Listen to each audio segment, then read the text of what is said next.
this Prime Minister allowed for a monumental, unprecedented, and global shame to unfold in this chamber.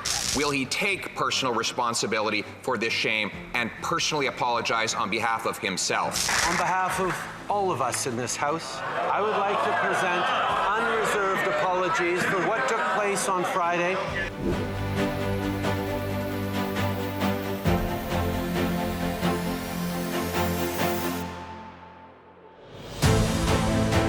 It was the personal responsibility of the Prime Minister to invite President Zelenskyy to the floor of this House of Commons. It was his personal responsibility to make sure it was a diplomatic success.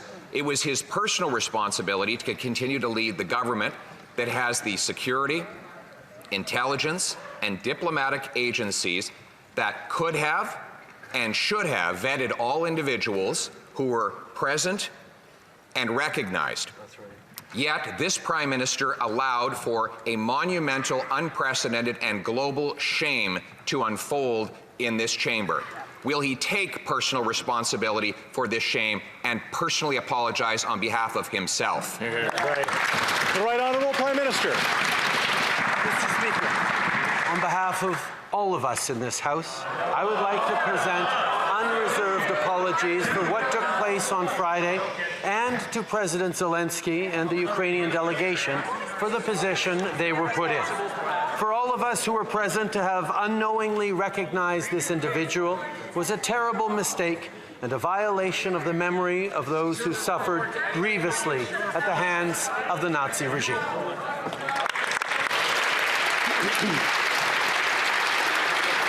The Honourable Leader of the Official Opposition.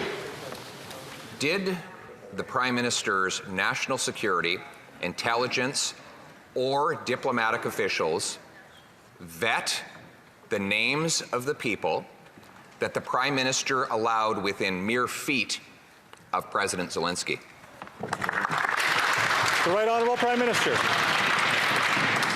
Mr. Speaker, the privilege and responsibilities and rights of parliamentarians are sacrosanct, and that the Leader of the Opposition would be suggesting that any visitor to this House should be vetted by the government of the day is actually a grievous attack on the rights and privileges of parliamentarians. However, if the Leader of the Opposition or the Speaker or anyone wants our intelligence agencies to vet any of their guests, we would be more than happy to do that in respect of parliamentary rights.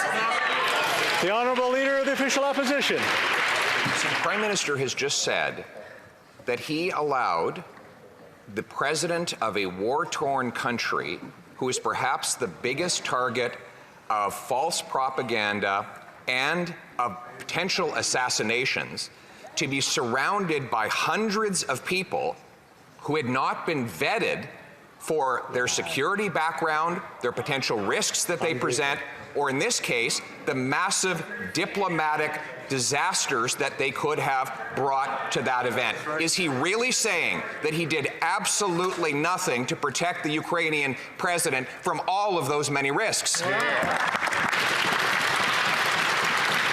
Right Honourable Prime Minister. Mr. Speaker, the facts are well known here.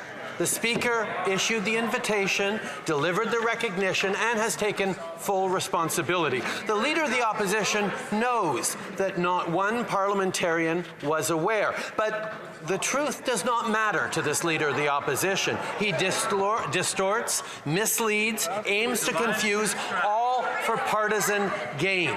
It's all he knows how to do. The Honourable Leader of the Official Opposition. Mr. Speaker, again, he deflects blame and responsibility for his personal failings. It is the duty of the Prime Minister to protect our diplomatic reputation. It was therefore his duty to ensure that his diplomatic, intelligence, and security forces ensure there was no one who could potentially present a danger either to the reputation or to the physical safety of the people present at such a massive international event. Right. But today, he said he did none of those things, and instead, after he found out about it, He hid in his cottage for 3 days. Is that what it means to take responsibility for this Prime Minister? The Right Honourable Prime Minister. Mr. Speaker, we all know how many years the Leader of the Opposition has served in this House, and we can surely remember all the times he has stood up to defend the honour, the rights, the privileges of parliamentarians. And yet now, in order to make partisan attacks, he is proposing that the government of the day have the ability to vet and oversee the rights of parliamentarians and indeed of the Speaker to include people in this House, to invite them into this House. I know that the Leader of the Opposition used to have more respect for Parliament than that, but he's busy making a partisan attack.